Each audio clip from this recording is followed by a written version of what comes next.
I've been out in London again, and I knew I wouldn't finish my meeting till the evening.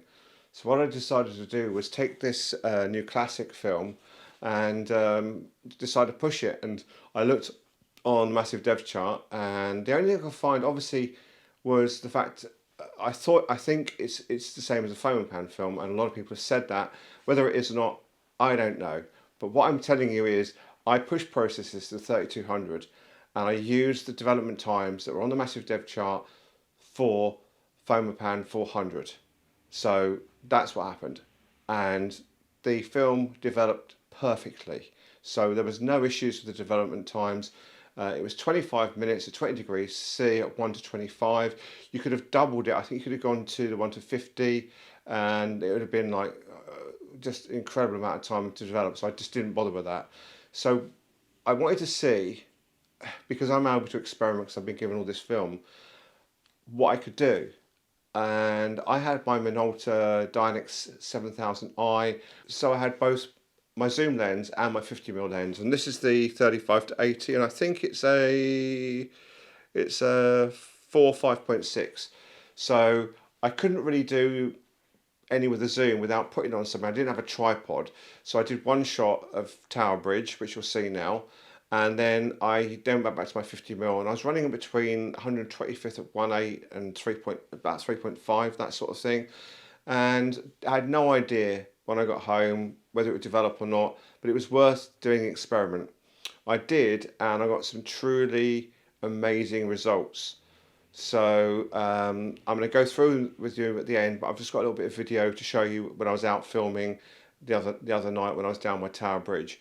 But yeah, the results are absolutely fantastic. They're very grainy. What I might do is develop another roll of film at 400 and then compare the two about the different grain size, how much more aggressive the grain is between 400 and then say 1600 and then 3200, just to see how much difference there is between all of them. I might do that as well. Anyway, enjoy the rest of the video. So, hi and welcome back, and we're back in London, and I've just been for a meeting and decided that I was going to take some photographs because I've got some of the Ribs's new classic, and the fact that I'm now able to experiment more because I sent all this film. I thought I'd push process this film to 3200, and I'm developing as if it was a Fomapan 400 and developing in Rodinal. I think 1 to 25. I can't remember what the time was for it. 1 to 25. It was something like 10 or 12 minutes.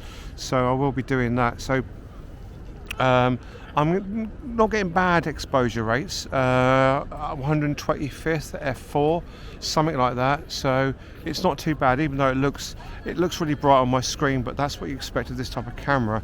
So I'm going to take a few shots, and I've got to walk back to Blackfriars Station, and then there's obviously the city over there, which is really, really cool. So I'm going to take a few shots. And I say it's just an experiment.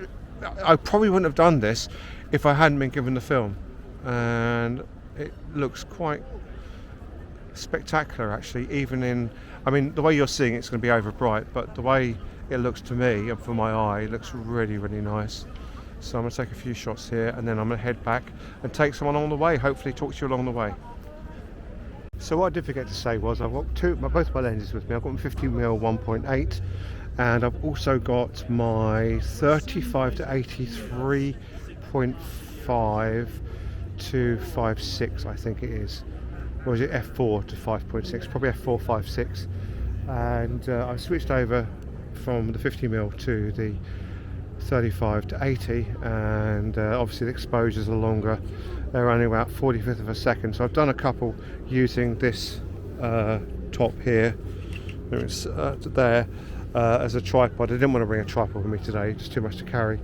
So I've done that, and then I'm going to try and take a few more. I'm going to switch back to my 50mm.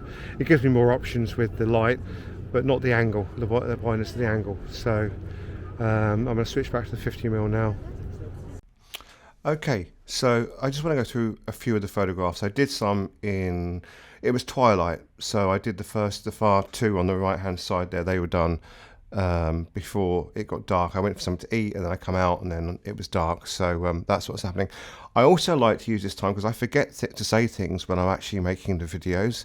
one of the things that I did was, obviously I just used the TTL, the metering on board, the camera. I think I used center weight reading. So it's when it gets down to these type of exposures, it's not going to be that accurate, but it seems to work fine. And also another thing with Fomapan I've noticed when I did my other test from the previous films and stuff, I push process other films, the contrast goes through the roof. So you've got that as well. So you've got the super high contrast. So the separations of blacks and whites, and the midtones are kind of like are kind of dropping off. So I didn't mention that before, but I thought I'd mention it now. And I'm going to go from right to left and show you a few of the shots. I might actually go through all of them, and we can just look at them. But here's a few I did in. It was kind of like twilight. So let's bring them up. And this is actually Southwark Bridge. I actually wanted somebody walking past the lamppost, and I just literally had to wait, because you get cars, you get buses. I just wanted one person by themselves. Now it actually may work better if I probably cropped it or something like that. So if I cropped it in something like that, it actually might work a bit better. Something like that would work better, but I just didn't have the zoom range. I was working with my 50mm lens. So, but that's the kind of thing I was going for. Another thing I'm quite interested in is the grain on here. It actually, for 3200, it isn't too bad, but when you look at the ones that were done later on at night, they were the grain is very, very visible. And I took this one before, so obviously we're going back through the rolls, and this is obviously, I think it's the National Theatre. But what I kind of like is the lady at the bottom here is completely illuminated against the shadow areas underneath the building, and you haven't lost all of the shadow here. It does tend to go out, obviously, because it was bright. At the top, it would have been bright where we were. It was actually quite dark because it was all in shadow. But it gives you an idea of it actually can be quite tolerant as a film when you push processes, which is really, really, really good. Okay, now not all of these photographs are brilliant, but I just wanted to show you them. I haven't cleaned this one up. There's a drip mark there. Now these dots here, 1, 2, 3 and 4, they're actually cranes. So they're actually just like, that's why they look like they've got like white spots. That's a crane as well, I think. I'm not sure, but I know that these ones here, they're actually point lights of cranes, and they're not stars or anything. And I mean, if I did that on a digital camera, it'd be just so easy to do. But we're not in those realms, and you are getting a lot of flaring from the lights, which is, you know, I don't know if Fomapan's got an anti-halation layer or not, to be honest with you. So, and again, this is all right. It's a nice shot, and that light's still there, so it must be a crane. And the Millennium Bridge has these chasing lights that go along, so it illuminates and goes across and then comes back, a bit like Knight Rider. So that they're all right. I mean, if I zoom into St Paul's Cathedral, let's have a look. Go right the way in, and you can see how grainy it is. It looks like print from a newspaper almost, but the grain structure is really nice as well. I'm quite impressed with that. So let's go through the others.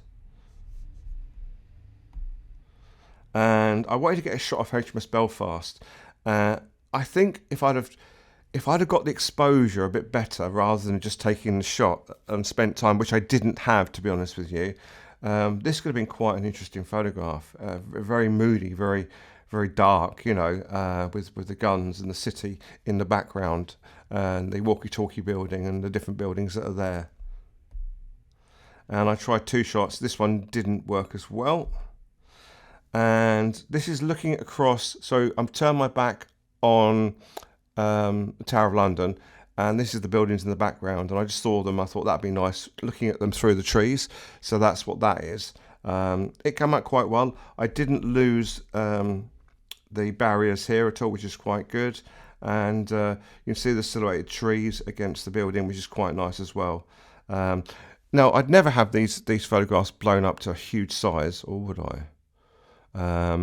Because the grain, you say that, well, that's part and parcel what we want to do. So if I could get like a 16 by 12 done, but it's not. You don't stand and look at them with your nose on them, do you? You stand at a distance and look at them. So the actual textures you can get from running something at 3200 can actually be to your benefit rather than to your cost.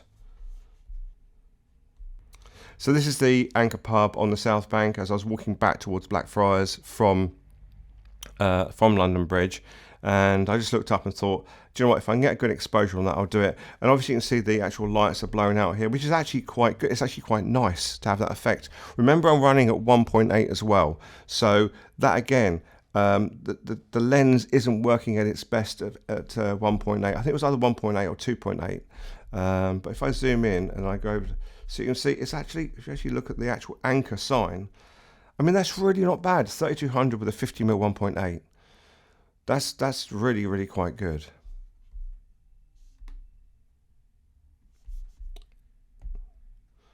And this one just didn't work at all.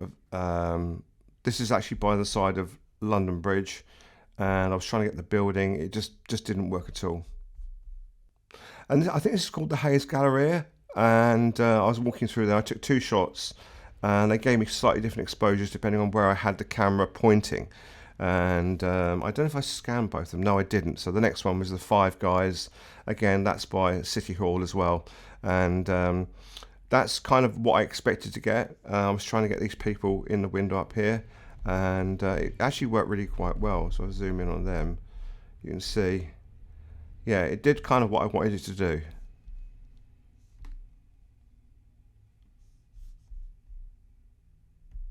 And another one didn't work at all, and then another one at a distance, and I really like this one.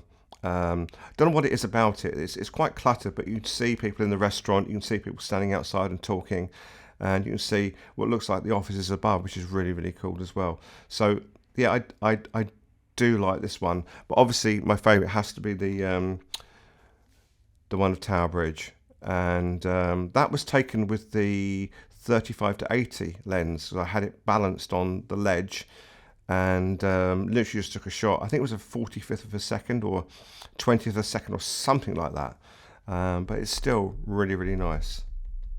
So yeah, anyway, I hope you like those. Remember, don't forget to like, comment, subscribe, and I'll see you in a video very soon.